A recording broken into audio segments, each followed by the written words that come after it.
Y'all already know what it is. Your boy Yaakov, what it do? The outlet to reality, the holdest podcast in Vegas and Chicago. What up? This is the place where you want to hide from your drama, or maybe hide from your baby mama. Aha! Just kidding. Y si tú quieres cambiar tu vida, if you want to change your life, then subscribe. Ching! And by the way, guys, I just published a book out on Amazon called Shabbat in Chicago. It's about an audacious single mom who opens her heart and home to five adopted kids while embracing her Latino culture, while being Jewish. And also, I just put out a documentary about my book. It's called Shabbat in the Shy. It's on YouTube, so please check it out. And today we have a very special guest. I'm so happy to have her back. It's been too long. And she's doing a lot of big things. I'm not lying, ladies and gentlemen. Big timer, big filmmaker, the one and only Malia. Woo! Thank you. Thank you so much for having me again, which has been a pleasure being on twice. Oh man, it's an honor. When we were texting and you were like, "Yo, I'm down to be on your podcast. I'm not gonna do anyone's first." I said, "I'm honored." Yeah, exclusive. Yeah, I felt like VIP, so I felt blessed, and so thank you. And I also want to share something so the fans know. So, I actually got to see you again at your film festival. I don't know if it was your first one, but it was a while ago, and you did an amazing job, especially at the Millennium Falcon. You did amazing, like entertaining everyone, speaking in the mic. I was like, whoa, this girl has it together. I'm like, yo, where's she at? And she had a full crowd. So I got to give you props. I think you did an amazing job bringing Vegas locals together. So yeah. No, it was so amazing that you got to witness that because that was my first year. We just finished our second year. I don't know, it's just a very special thing to me, so that's a huge compliment, and it was really special that you got to be there for the first one. Oh, thank you, thank you. It means a lot. It means a lot. And please tell us. I know it's been so long.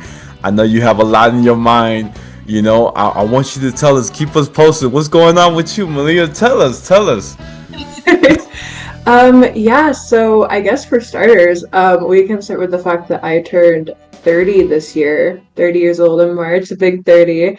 I don't know. I feel like something kind of hit me when I turned 30 years old. I feel like everything in my life changed. I don't know, I feel like I became, like, I don't want to say like a different person, but I became a different person, but the different person is me, if that makes sense. And I feel like I've had a whole lifetime just in this year alone. Um, but yeah, so I entered the 30 club, and that comes with its own set of exciting things, scary things. But yeah, I feel like there's this like really beautiful part of my life that just kind of hit me like just before I turned 30 and then even now continuing after. And I don't know, I just kind of took like 3 years before this point to figure out who I am, and it didn't actually like hit me until I turned 30.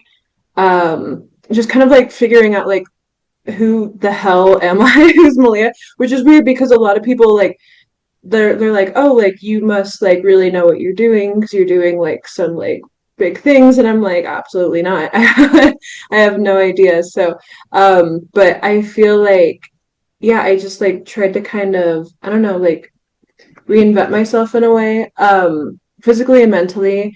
And I actually sat down and realized even from like the beginning of the year to now how much my life has changed. And I was trying to kind of figure out like why things have changed so dramatically. And I didn't realize what it actually was until this week. And I want to share that. But first I want to like kind of get through like I guess a little bit of background, I guess, of like why I kind of got to this point. But yeah, we'll rewind a little. So that little rewind sound, can you put that in like Yes, yeah. yeah. I don't know. I started taking care of myself. I started taking care of my health. Um, got some huge diagnoses this year, I feel like, but they're like for the best. And I've never been healthier before. I've never kind of taken charge of that. I felt so sick over the last 3 years. I really wasn't able like to live up to my full potential. I wasn't doing as much as I could have been up until now. Actually, even the last few weeks that I've actually started to actually feel normal. um, I started advocating for myself, I guess, in my life. I got myself therapy, and not just any therapy, but with she became a good friend of mine, and it was actually kind of funny. Her name is Lisa. Shout out Lisa. Um, she told me she would always tell me every single session that we've had. She's always said, Malia, like as soon as you win an Oscar someday, you better shout me out on stage because of how much she's like helped me through. And I don't know, I just kind of feel like I've gotten to a point where like I kind of want to give it to her right now, like give credit where credit is due. Like this is kind of like me being like, I'm thankful that I met you and give credit to you right now. Like we don't have to wait for the Oscar. But yeah, I think I'm gonna give that credit to you right now, Lisa, because thank you. This is my first Oscar moment for you because I really just needed one person in my life to just kind of fully let me be who I am without trying to change me. I didn't realize how imperative that was to my development as a person. Just she let me be ugly and messy and sad and angry, and I needed that space to be. I learned so much from her, so shout out Lisa. This is your Oscar moment, the first one. um, I don't know, I learned who I was as a businesswoman and as a director this year. I started standing up for myself personally again in public, in my friendships, in my relationships. I left a long-term relationship this year in February. And I do feel like I've had this like ongoing expectation to address it. And there is something that I would like to address with it, I guess, in a way. Ow, I just hit my elbow. Oh snap! Oh snap! I think he heard it. I think he heard it. Yes.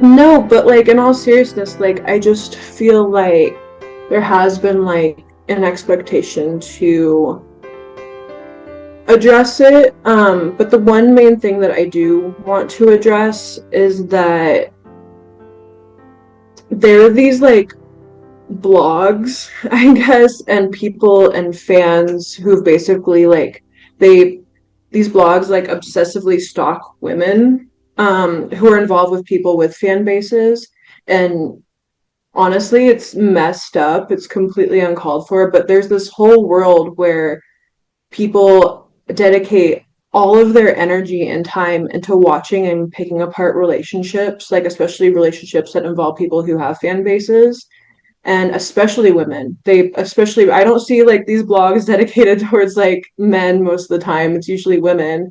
And I think it's like it's sad, you know what I mean? And I see the fake profiles, I see the new ones that pop up even I after I block pages. It's been going on for months now. Um and I've actually it's gotten to a point where I was like threatened at one point. Um, and the reality is that like people are like they're trying to heal and move on from things, and then you've got outsiders inserting themselves into something they don't and will never understand, I guess. I mean not I guess, but they just won't.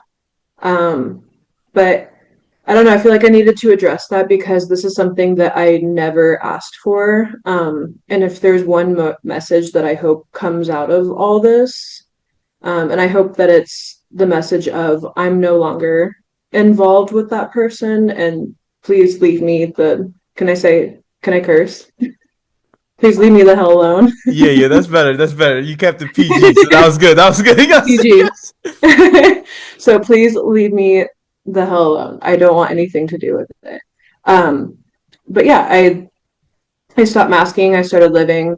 There's actually another kind of piece of the puzzle. I actually started dying at a stoplight in 2021 because of an untreated heart condition. Um, it was like a whole process. Like doctors wouldn't believe me every time I went in, but I finally did get heart surgery. But yeah, I started like dying at a stoplight and it was really scary. And I feel like it was a blessing and a curse for me that that happened because I feel like it's a blessing because now I truly do live all of my life and each and every day to the most potential. But I think it's also a curse because I live every day to the most potential and I burn myself out and I do too much. And I'm like, time's running out. I gotta do it. But yeah, I don't know. I feel like I struggle like most artists do with the same cliches. Like, am I putting out enough? Am I doing enough every single day? I just feel like I am expected to like I don't know, constantly create and like I get like probably daily questions. Like it's when are you um when are you putting out your next film? And I'm like I just feel like I'm constantly expected to like create and like when are you doing this? When are you casting me? When is your next film? Like why is your content like this now? And like why put more content like this out or like do more films like and I don't know, I feel like I'm constantly put under a microscope in so many different ways in my life, if that makes sense. Um, like I felt like I've taken a step back from people's expectations of me and my businesses and like what I put out on social media as well. Like I feel like I have multiple loves and creative outlets like music. I love making music. I haven't been doing that for years because of just how crazy things have been in my life and the expectations that I've had on me and like the ongoing like need to feel to like create more film because that was on a roll and and I feel like I feel lucky because I have so many things that I absolutely love, but I do feel like they're all fighting for my time and attention, which can also burn a person out as well. So I just decided I'm gonna let each one naturally pull me as I'm feeling it now, and I can't schedule my creativity. Like right now, I just got in the studio for the first time in 4 years, and last time I put out music, it was bad. Like bad, bad. And I think that's because I was at a different, part in my life, and it was a reflection of where I was at that time in my life, and I was entirely lost, and I was another human entirely. I feel like I think what's going to be really cool this time around is that I'm going to be making stuff that's me, and that's not just music. That's going to be everything like film, even the way that I run my businesses, they're going to be entirely different and how I dedicate my time and energy. People expect so much out of me. Like people like they see the wins and the success and like the awards on social media, but that also comes with so much opinion and expectations. Um, I don't know, I feel like I'm decided I'm gonna start scheduling my business in the way that I do art in a way that fits my soul now. So that all that means is that things are just going to shift around, but they're going to stay. Like nothing's going to go. I'm not going to get rid of anything in my life. It just means things are going to shift around. Um, but I don't think I could ever fully give up any of them. I couldn't give up music. I couldn't give up film anyway. Um, and I don't know. I've woken up every single day since January, and all I can think about is making music from like the time that I wake up until I go to bed. And I feel like an insanely intuitive draw. And last time I felt that was something, some really crazy, beautiful things happened as soon as I felt an intuitive draw towards something. So I'm gonna probably follow a little bit of that for a little while, so making some music. So I may not be on a film set again until 2026, but that's fine. I will come back to it. But I mean that's fine anyway because my new film Split is it's a handful. It's in all the best ways, very laborious, but in the best ways. But it'll be done soon. So we're still working on that film as well. This has probably been the most beautiful year of my entire life, but I also think it's been one of the muddiest. I would say dirty. I would say a little bit ugly. Um, Probably one of the ugliest years in my life, and I don't want to say bad because it wasn't a bad year. It was just dirty, if that makes sense. Um, and I often think about the things that have kind of made this year, even like small things like musical artists that I like found that inspired me, or other filmmakers or creatives that have actually changed me as a person. And I think back to the travels that I made this year. I was very fortunate to travel quite a bit this year. Getting therapy, getting my health together, turning 30, I'm like, what can I say was the biggest contributor to me being a completely different person? And I think my whole life I have always tried to find a singular moment or thing that happened to me, or even like another person who influenced me so greatly that I changed as a person. And I have often like referenced other external things in my life that have happened that have made me who I am. And when I sat down to try to figure out like what made it into like such a pivotal, transformative, beautiful part of my life, like was it this relationship finally coming to an end? Was that the catalyst? Like was it actually turning 30? Was it traveling, finding this music that moved me this time? Like was it any or all of these things? And I didn't really sit down until like a week ago, and then I realized I was like kind of racking my brain a little bit, and I'm like, wait a second, like it wasn't any of those things. It was like for the first time in my life, like it was me. And I think that was really cool because I think that for like the first time in my life, that's been something I can say is like it was me, and it was purely me just kind of like choosing to wake up one day and change everything about my life to finally become who I truly am. And like I did that. Like and I will always like choose me from now on, and I think that's so cool that I did that because again, I've never really felt that before ever. Like I did something really big just by letting me become me.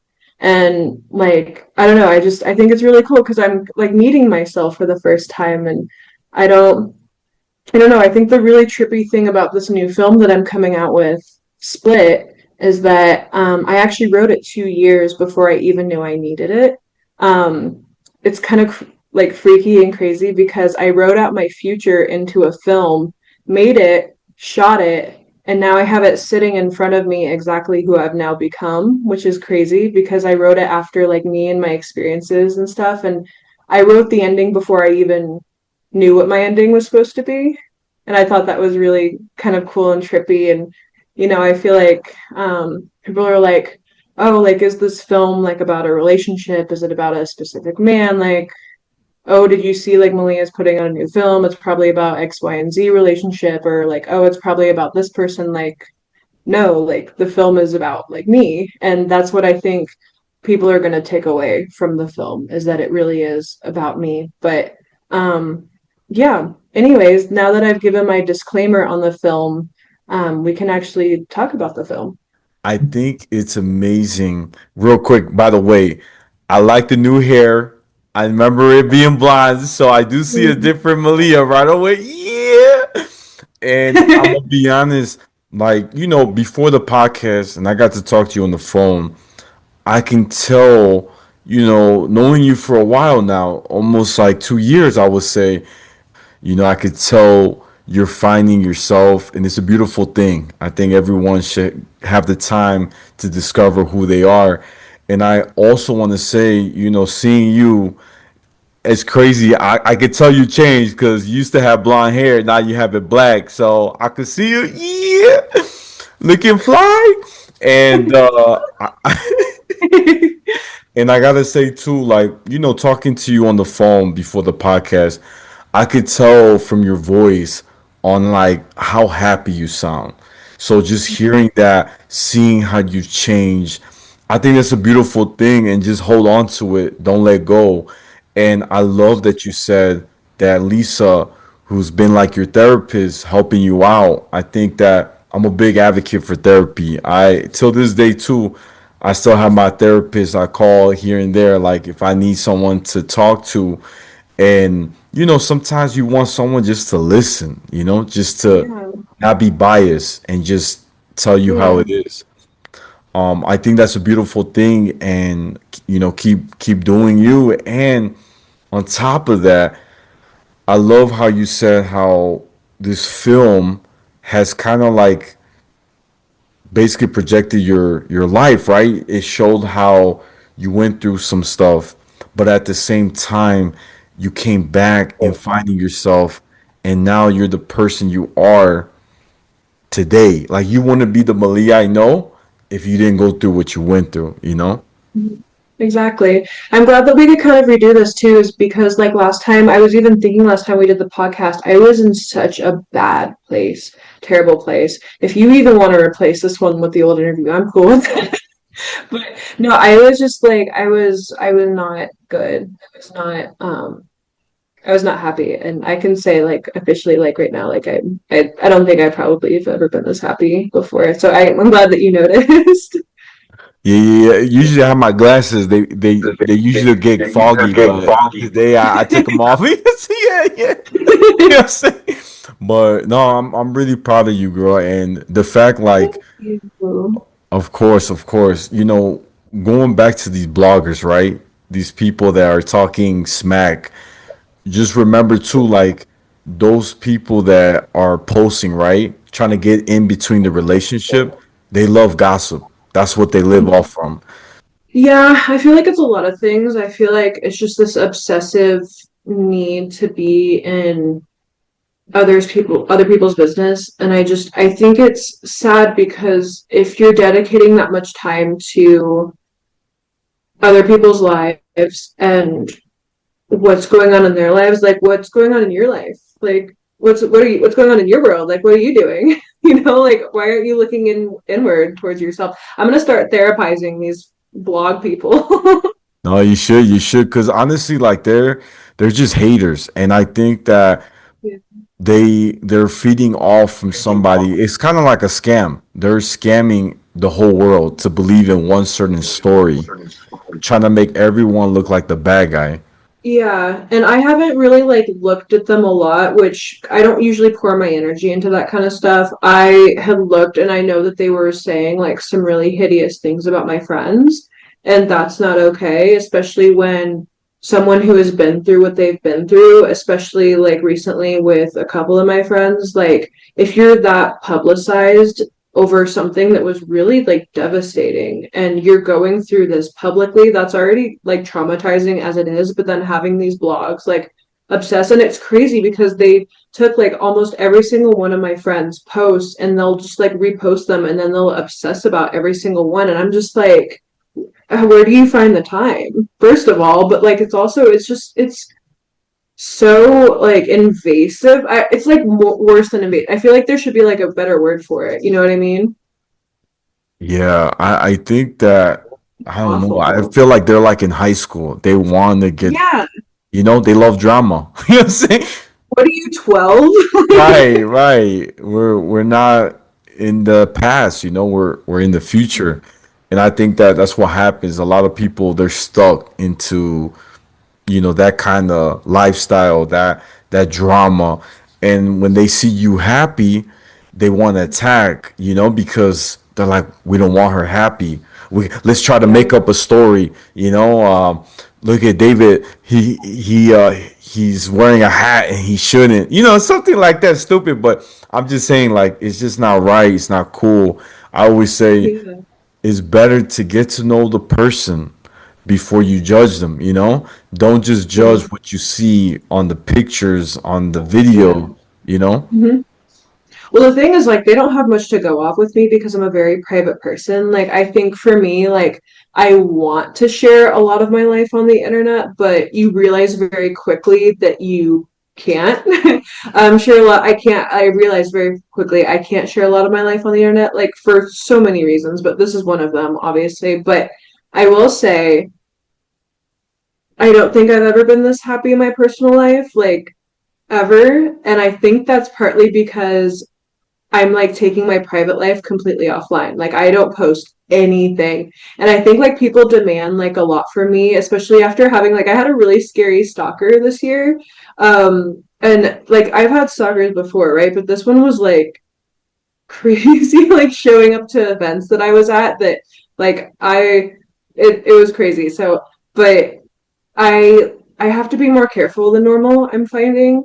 Like I don't post anything now. Like if I post my location, it is because I am 200 miles away from that location. Like I post everything after the fact now. Like I'm way more careful. Like I've been protecting like me and my family. Like I've been protecting my peace. I took the weight of what everyone was saying and of what I like should be or like what like people were saying about certain situations in my life or like whatever it could be. And I took it and I set it down on the table and then I started living. And that has been what has set me free.